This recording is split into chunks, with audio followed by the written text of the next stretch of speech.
এই দিনেই যে যথারীতি আমাদের যে কর্মদিবস সেই উপলক্ষে আপনাদেরকে প্রত্যেক বছর আমাদের এই রোগে সমস্ত সাংবাদিক ভাইদের, বিভিন্ন ইলেকট্রনিক এবং প্রিন্ট মিডিয়ার সাংবাদিক ভাইদের নমস্কার জানাচ্ছি দক্ষিণ জেলা স্বাস্থ্য আর পরিবার কল্যাণ সমিতির পক্ষ থেকে।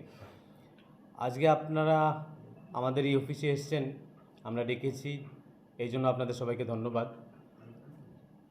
আগামীকাল বিশ্ব যক্ষ্মা দিবস। তো সারা দেশের সঙ্গে আমাদের এই ত্রিপুরা রাজ্যে এবং আমাদের এই জেলাতেও আমরা বিশ্ব যক্ষ্মা দিবস বিভিন্ন স্বাস্থ্য প্রতিষ্ঠানগুলোতে পালন করব। এবং এই বিশ্ব যক্ষ্মা দিবস পালনের মধ্য দিয়ে আমরা আমাদের এই জেলার, আমাদের এই রাজ্যের জনগণের কাছে এই বার্তা পৌঁছে দেব যে আমরা আমাদের ভারত সরকার এবং আমাদের ত্রিপুরা সরকার আমাদের দেশের থেকে যক্ষ্মা রোগ নির্মূলকরণের যে টার্গেট নিয়েছেন সেটা হচ্ছে 2025 সাল। তার মানে হচ্ছে গিয়ে 2025 সালের মধ্যে আমাদের দেশের থেকে, আমাদের রাজ্যের থেকে আমরা টিবি, যেটা যক্ষ্মা রোগ, সেটা নির্মূল করব।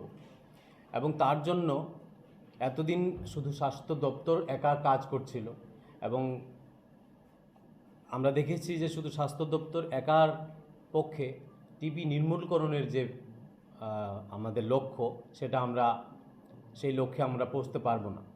তো তার জন্য আপনাদের মাধ্যমে আমি আমার এই জেলার এবং আমাদের ত্রিপুরা রাজ্যের সমস্ত অংশের মানুষদেরকে এই বার্তা দিতে চাই, আপনারাও এগিয়ে আসুন, চলুন সবাই মিলে হাতে হাত ধরে কাজ করি এবং আমাদের এই রাজ্য থেকে, আমাদের এই জেলার থেকে টিবি রোগ নির্মূল করি, যেটার লক্ষ্য হচ্ছে 2025 সাল। এবং তার জন্য আমরা স্বাস্থ্য দপ্তরের পক্ষ থেকে যে কাজগুলো করছি তার মধ্যে অন্যতম হলো আমরা রুটিনভাবে রেগুলার যাদের 2 সপ্তাহের বেশি কাশি আছে, যাদের কাশির সঙ্গে রক্ত আসে, যাদের ওজন দিন দিন কমে যাচ্ছে, যাদের সন্ধ্যার দিকে একটু একটু করে জ্বর আসে, সেই সব রোগীদের থেকে কাশির স্যাম্পল আমরা আমাদের স্বাস্থ্য প্রতিষ্ঠানগুলিতে পাঠাই এবং সেখানে পরীক্ষা হয়। তারপর যদি কোনো রোগীর, কোনো ব্যক্তির দেহে টিবি রোগের জীবাণু ধরা পড়ে, আমরা ওষুধপত্র দিই এবং বাড়ি বাড়ি গিয়ে সেই ওষুধপত্র খাওয়ানো হয়। সেটাকে আমরা বলি ডাইরেক্ট অবজারভেশনাল থেরাপি। এবং ওষুধপত্র দেওয়া, যদি কারোর দেহে জীবাণু পাওয়া যায়, সব কিছুই হয় বিনামূল্যে। এবং তার সাথে যদি কোনো ব্যক্তির দেহে টিবি রোগের জীবাণু ধরা পড়ে, তাহলে সেই ব্যক্তিকে ওষুধ দেওয়ার পাশাপাশি সরকারের তরফ থেকে 500 টাকা করে মাসে দেওয়া হয়। সেটা হচ্ছে গিয়ে ভালো নিউট্রিশনের জন্য, ওষুধ খাওয়ার পাশাপাশি যেন ভালো কিছু খেতে পারে রোগী, তার জন্য। এবং তার পাশাপাশি সেপ্টেম্বর মাসের 18 তারিখে আমাদের মাননীয় রাষ্ট্রপতি আরও একটা প্রোগ্রাম টিবি রোগীদের উদ্দেশ্য করে লঞ্চ করেছিলেন, সেটা হচ্ছে নিক্ষয় মিত্র। সেই নিক্ষয় মিত্রর আন্ডারে কোনো ব্যক্তি, কোনো প্রতিষ্ঠান অথবা কোনো প্রাইভেট অর্গানাইজেশন কোনো একজন টিবি রোগী অথবা কয়েকজন টিবি রোগীকে দত্তক নিতে পারেন এবং তার মধ্য দিয়ে সেই টিবি রোগীকে উনি নিউট্রিশনাল সাপোর্ট দিতে পারেন, অথবা নিউট্রিশনাল এবং যদি রোগীর কোনো পরীক্ষার প্রয়োজন হয় সেই পরীক্ষার সাপোর্টটাও দিতে পারেন।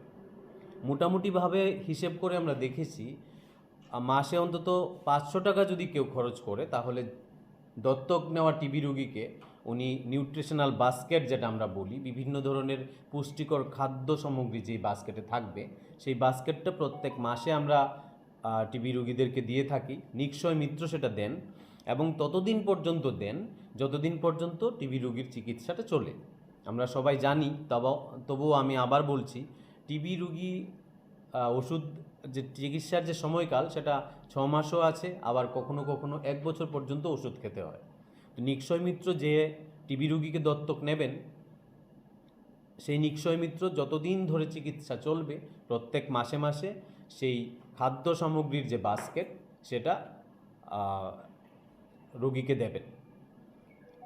এর মধ্য দিয়ে আমাদের আসল উদ্দেশ্য হলো আমরা যেন কমিউনিটি, আমাদের সমাজের যারা মানুষজন আছেন, তাদেরকেও আমরা টিবি রোগ সম্পর্কে সচেতন করতে পারি এবং টিবি রোগী যারা আছে তাদের পাশে এসে যেন ওরা দাঁড়ায়, এই জিনিস সুনিশ্চিত করতে পারি। তার মধ্য দিয়ে আমরা আমাদের সমাজের সকল অংশের মানুষকে আমরা আহ্বান রাখতে চাই যে আপনারাও আসুন এগিয়ে, আমাদের হাতে, স্বাস্থ্য দপ্তরের হাতে হাত মেলান এবং চলুন 2025 সালের মধ্যে আমাদের এই জেলার থেকে, আমাদের এই রাজ্য থেকে, আমাদের এই দেশের থেকে টিবি রোগ আমরা নির্মূল